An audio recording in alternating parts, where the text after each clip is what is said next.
Hey, did you hear about the worker who fell from the scaffold? Yeah, my friend was nearby and heard it. It was horrible. He must have forgotten to hook his harness. I was told that he had to detach it temporarily because the lanyard restricted him and the valve was too far from the anchor point. It's a straightforward job. He has done it many times, but this time he lost his grip and fell. Shouldn't the work leader advise him on where to hook his harness? I heard that there were a lot of ongoing activities that day. The work leader had to supervise another job, so they proceeded without him. On top of that, the area was congested, and I'm sure it was tough to remember everything. Anchor point, body posture, work steps. Yeah, let's hope he recovers soon.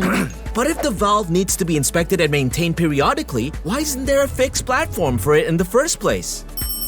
What might be some of the reasons that people take risks, cut corners, or deviate from a procedure? Is it simply due to lack of training or laziness? Or could there be other motivations, like wanting to please the organization or boss? Are our workers constantly exposed to competing priorities?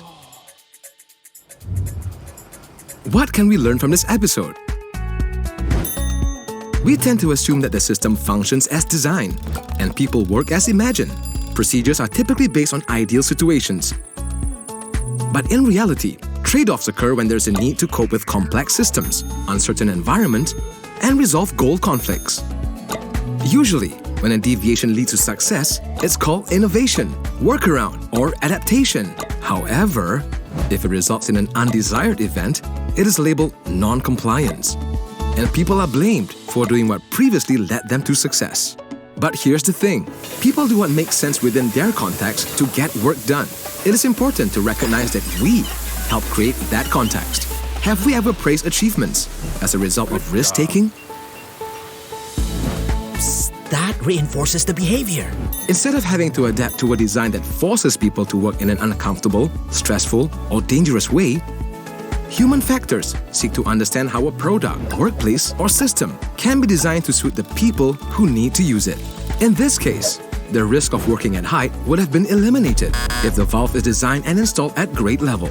If it is not possible, the next risk control is to install a permanent platform, avoiding the need to erect scaffolds.